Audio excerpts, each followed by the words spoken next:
Once upon a time, there was a story told, a memory of our people, so often of old, with a start so promising we often recall, but sadly the ending, no guarantee of all.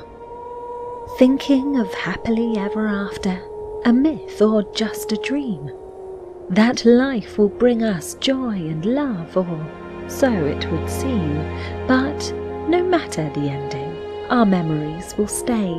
So cherish the stories, and so let us pray.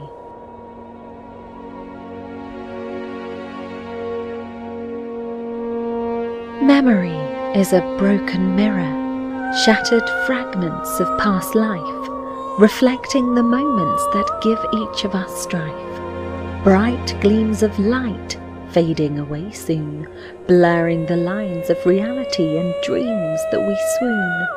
The harder we try to focus and to recall, the more the memories slip away and begin to fall. Pieces of life that make us who we are, beautiful shards of memories, dreams and far.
Last night I had a dream of an unknown wizard, quite strange. He spoke in a language I'd never heard before, a single word that changed. He said that I had been chosen, and in the same breath cursed. He said, "Lula, you must retrieve the genie of your people. That is your task first." Because of my resilience and sight, I'd been blessed. The wizard said, "Go now.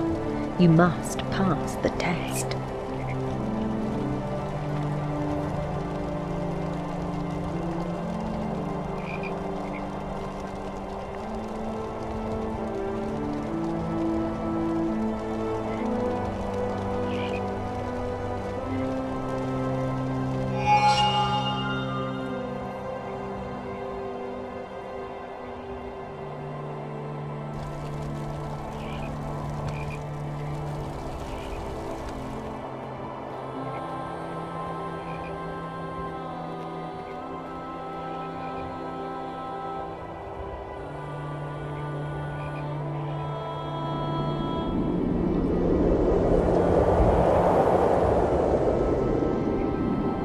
A wizard who wants the genie for own is making his way up the mountain alone, for if he obtains it, our fate is sealed.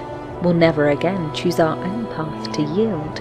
So we must beat him and learn the genie's use, lest we be further cursed and no longer choose.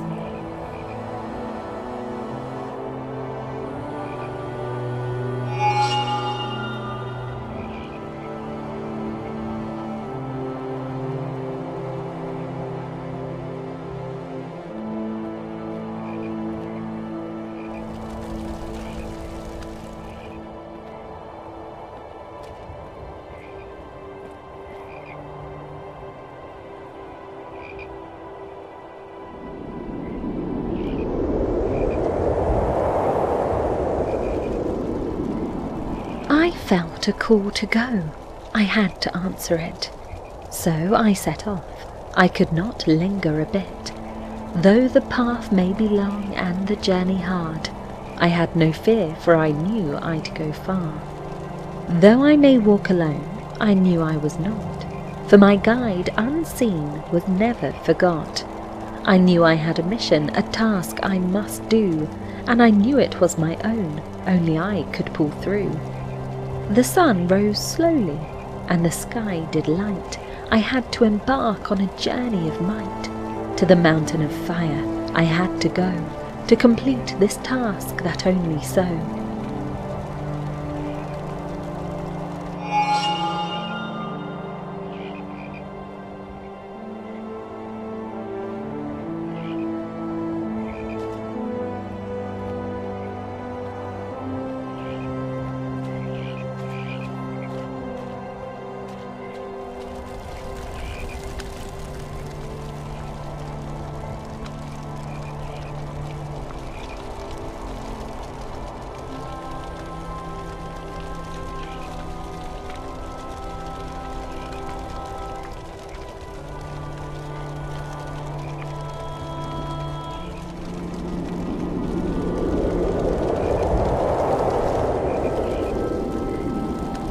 The genie once gave us choice and free will, but now no path is ours to fill.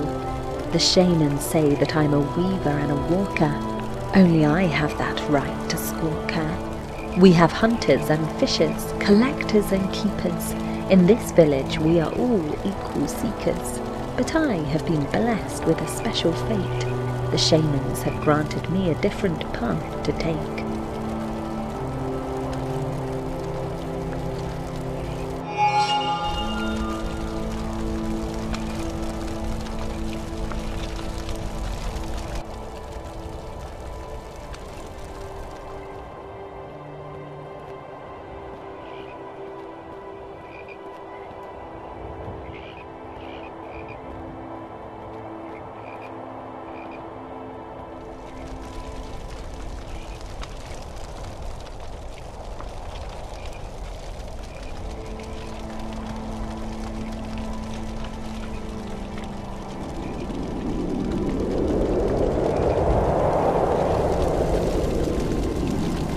Weavers of words, of stories untold, the keepers of tales that must be retold.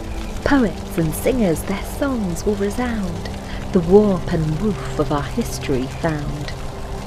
Walkers of paths, the wanderers and dreamers, asking of questions, no fear of the unknown, searching for answers and seeking the light to brighten the corners of our minds so bright. No one has ever come back to the village. No one has ever looked back again. The weavers and walkers have gone far away. The stories and answers they'll never betray.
I remember my mother.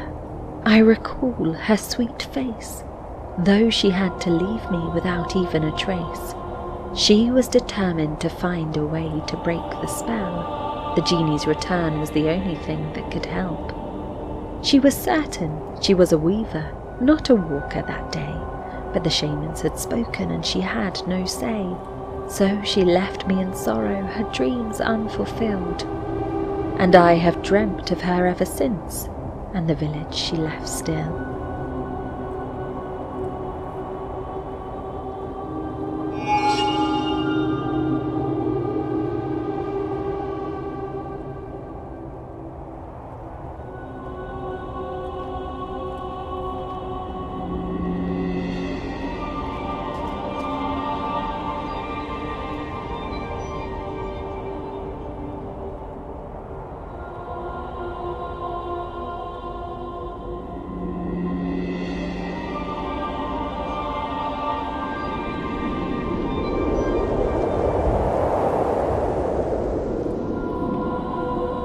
The day she left was cold and wet. The tall grasses had not been met. In a black dress and hair of night, she waded out into the light. She gazed above into the sky. The wind made her look like a patch of summer high. Her arms were clutched to her chest. I felt her sorrow and ran with zest.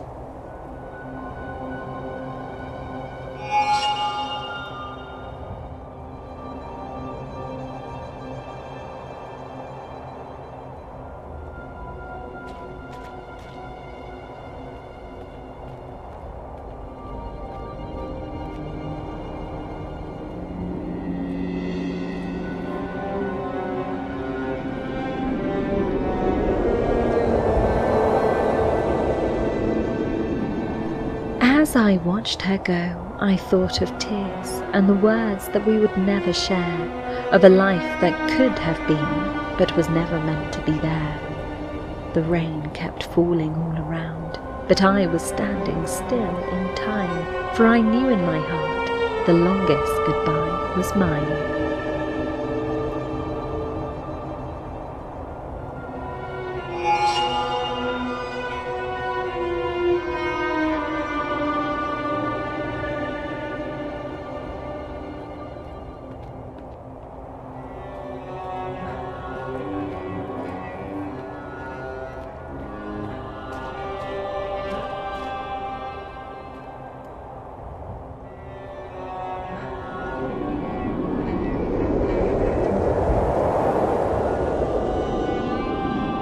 I close my eyes and see a sorrowful sight, her shattered soul in the candlelight. My father's heart deeply wounded and sore, his daughter's tears he can't ignore. I feel the urge to capture this scene through a painting of colour and sheen, but all I can do is run in the rain, feeling the drops like glass on my skin. I run to the shoreline and find my reprieve, where the sand, water and sky all weave a tapestry of solace and peace, where I can finally find my release.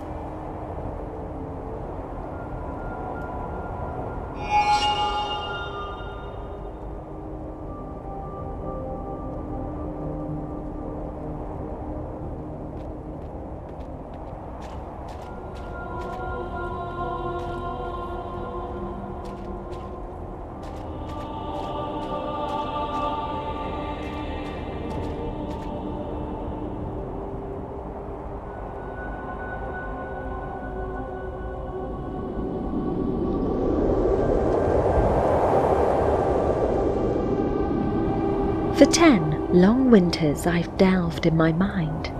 Is life just a long goodbye?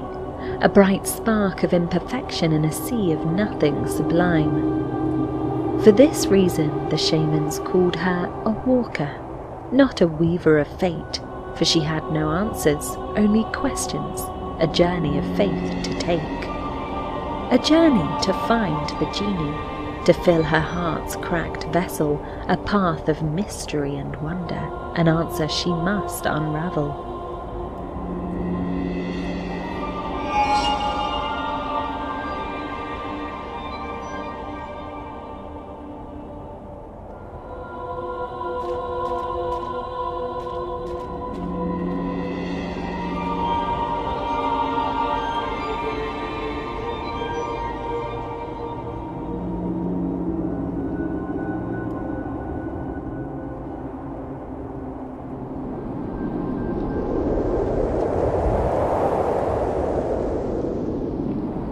The genie I'm seeking seems so far away, a secret so deep I might never find the way.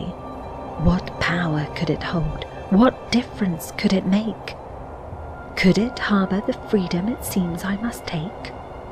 I worry I'm wrong, I worry I'm lost, but I'll keep on searching no matter the cost. The answer's so close yet so far away, I'm searching for the genie, here I will stay.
Erschließe and I were two of a kind. Our friendship was strong and our blissful love blind. We'd meet in the fields where the sky was so blue and run until dusk with no shoes on view. We'd return home for supper with feet quite a mess, and we knew that our friendship would stand the test. As we grew, our affections grew ever more strong. Our love for each other would last oh so long. We'd found our true halves, our one and only soul, the kind of love that would never grow old.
As I sat there with Rafiso by my side, the sun slowly set and the summertime tide, I felt a sadness and a longing in his eyes that made my heart ache and my spirit cry. He held my hand and we watched the light.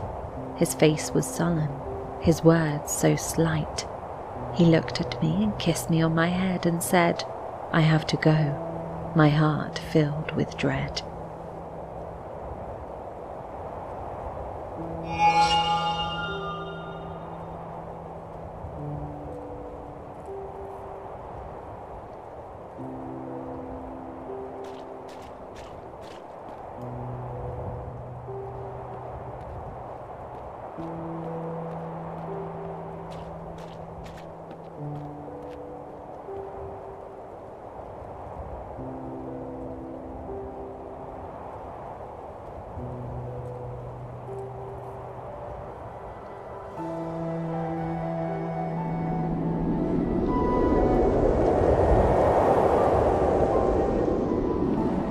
My heart was overwhelmed with sorrow.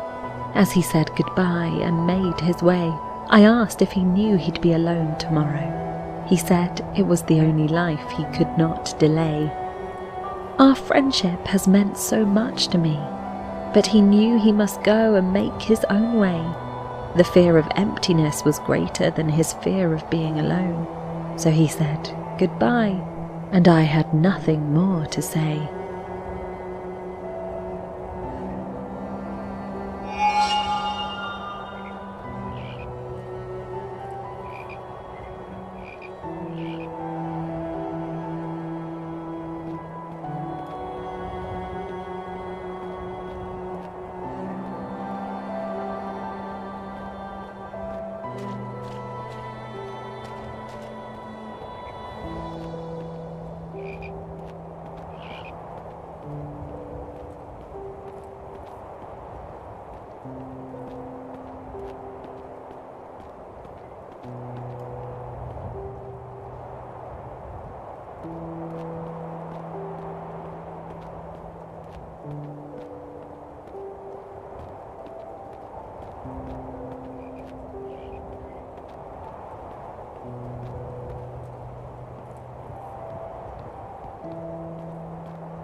The soft caress of your words and deeds, naught can compare to your silence and lack of being.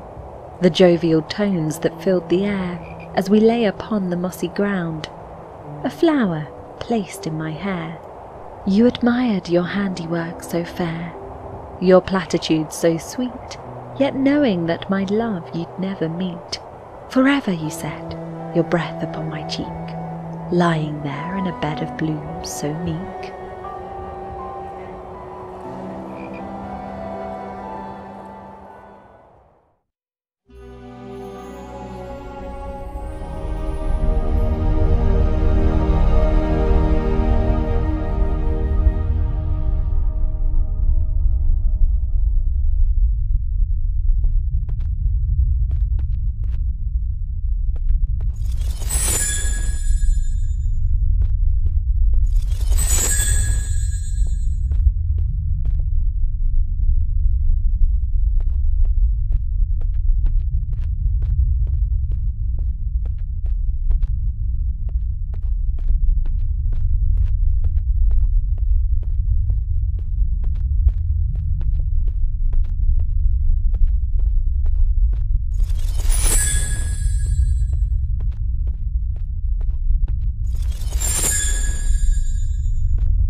'Twas a time of ancient lore, when we huddled by the fire, in animal skins like one great choir, of a millennial conversation to each a true desire. We sipped leaf wine and made a light, till fire opals gave us sight, salamanders writhing in the blaze. As fire snakes lazy ribbons gaze, a dream within a dream, a sight so grand, more beautiful than death or night's own command.'Twas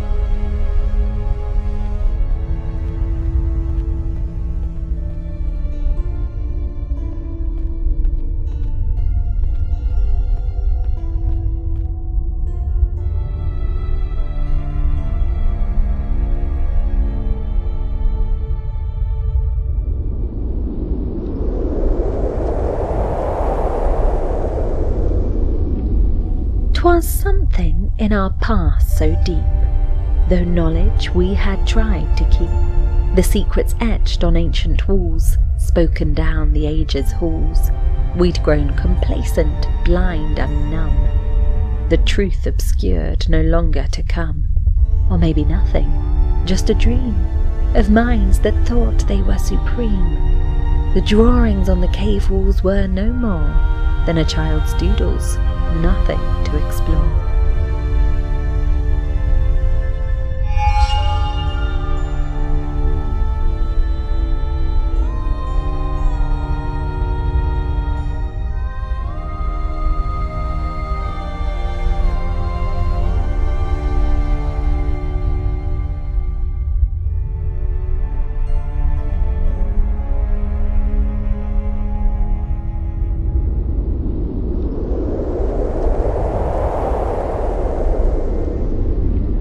I dreamed I was entombed, and Mother said with a sigh, "The vultures can't pick you, my sweetest of pies. My love for you is so deep, I won't leave you in this heap. I'm here to clean the spaces of gold rings and bare knuckles. Fear not the worms, for in death we remain vermivorous. Fear not your languid spine, I'm here to make us both entwine. We'll be scarabs entwined in this tomb, side by side, till the end of time."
The fisher lives a quiet life, away from village strife. On the shore of the sea he does dwell, in a simple hut he built himself. His skin is brown from the sun, his clothes are nearly done. His hair and beard are long and unkempt, as if never cut or combed once in his life. He spends his days fishing away, casting his line in the bay. He's a man of solitude and peace, living in nature's embrace.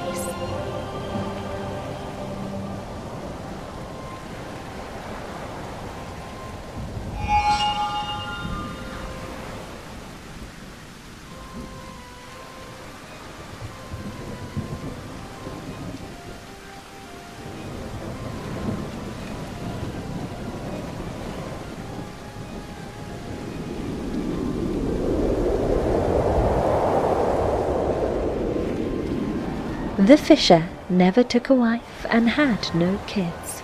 No one knew from whence he'd come. The villagers thought him quite eccentric, for he'd never eat the fish he'd caught, but trade them for the simple goods of life, no matter the weather, day or night. I once saw him pick a grasshopper from a reed. He held it gently in his hand like a precious seed, dabbed it with a bit of honey wild he'd gathered, and ate it whole, not a single thing he'd squandered.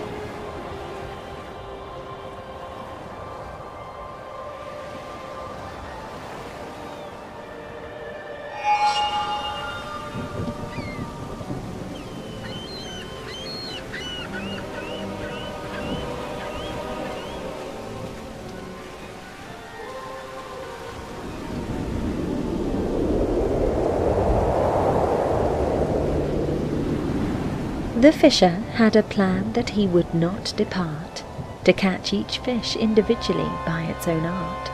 My father said to him, "Take a basket of this sort, to travel with the fish and keep them in a single retort." But the fisher stayed his course and said with a smile, "I must carry my catch all together, mile by mile." My father then offered a net for his catch to be strong, but the fisher would not take it. He said nothing was wrong. The fisher had a purpose that he would not alter. He collected his fish, each one unique and a falter.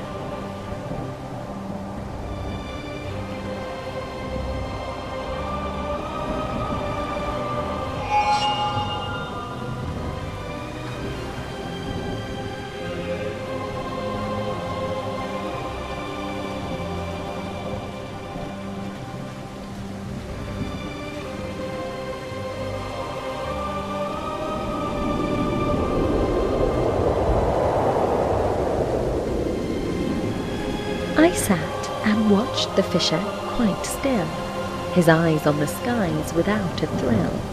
He asked me why I had no shoes. I asked him why he had no too. He said he had no need to wear.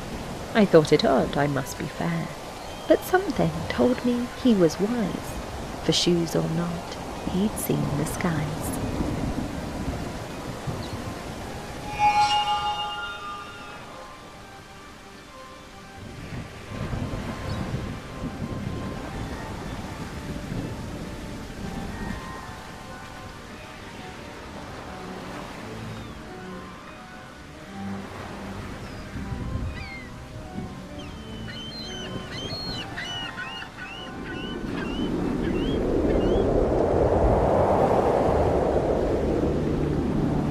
A hermit half mad, so they say, who runs with wild abandon each day.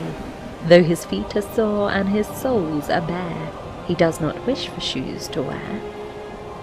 He likes to feel the earth beneath, to feel each moment in life to breathe. Though it's hard and rough, it's something dear, for that is why he chooses to go without shoes here.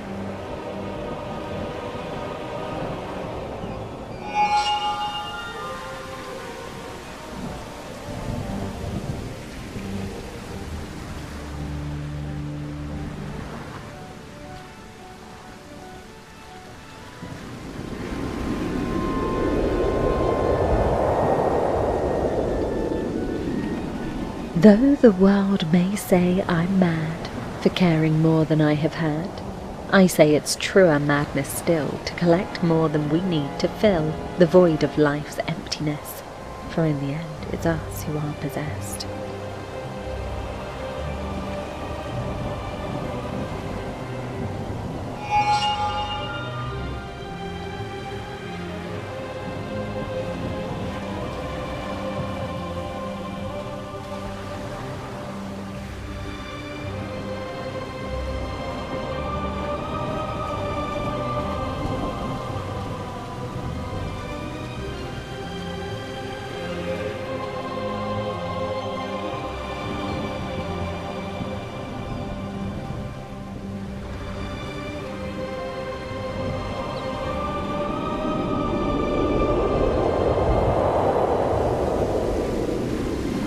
Riddle me this of what I speak, a tale of a king and a fish so meek. The king with his wealth had no peace of mind, the fish without it could still be kind. The moral of this I'm sure you can see, it's not the things that you possess that set you free.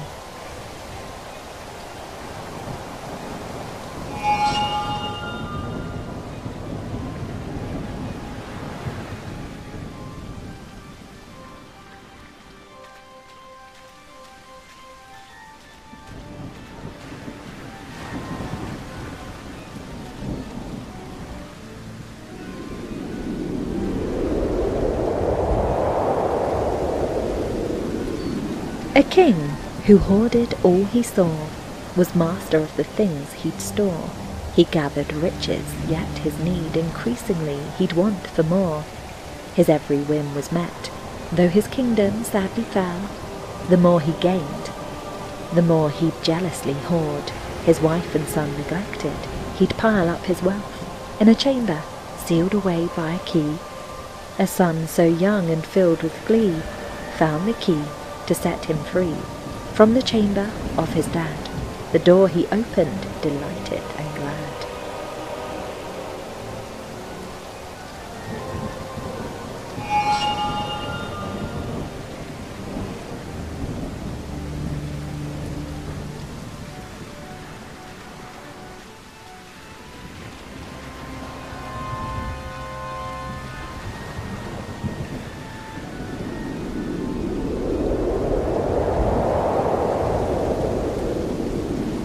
The king ran to the treasure room with a fearful crash, but sadly his son lay beneath the gold in a deadly mash.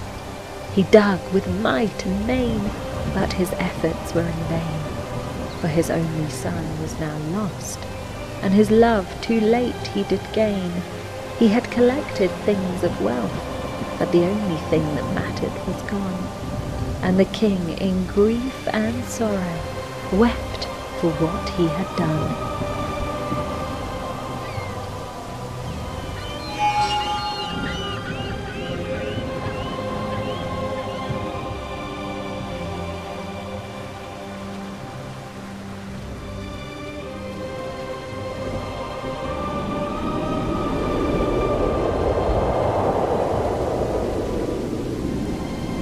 The king once had riches, a fortune to behold, but now he's grown wise and his treasures he sold.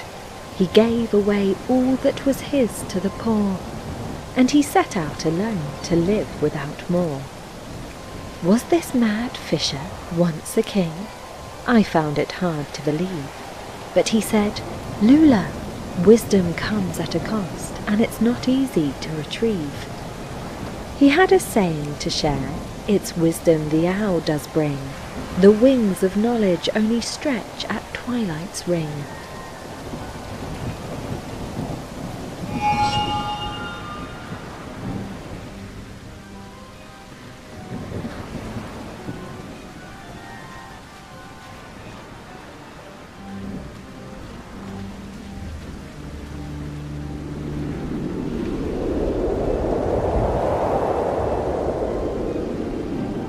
Rain, rain came down today, a lesson to learn, that much I say. The time to change I can't deny, but only if I choose to try. Hope is seen in the darkest skies. A chance to change our destiny lies. A rumble of thunder, a sudden surprise, reminds me of hope and its sweet surprise.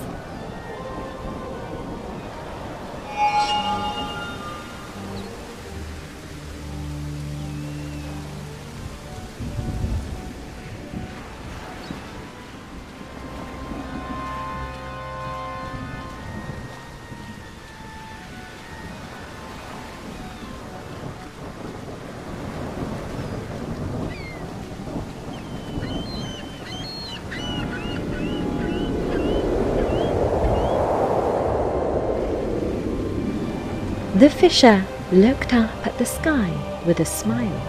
His wild eyes spoke wisdom, and I saw it too. He said, "Lula, seek the middle way between all and nothing, and you'll find it today. It's a secret place deep in your mind, where the genie you'll find if you search and you're kind. The greatest secret of all is that there's no big mystery. When you find the genie, you'll even know the gods' history."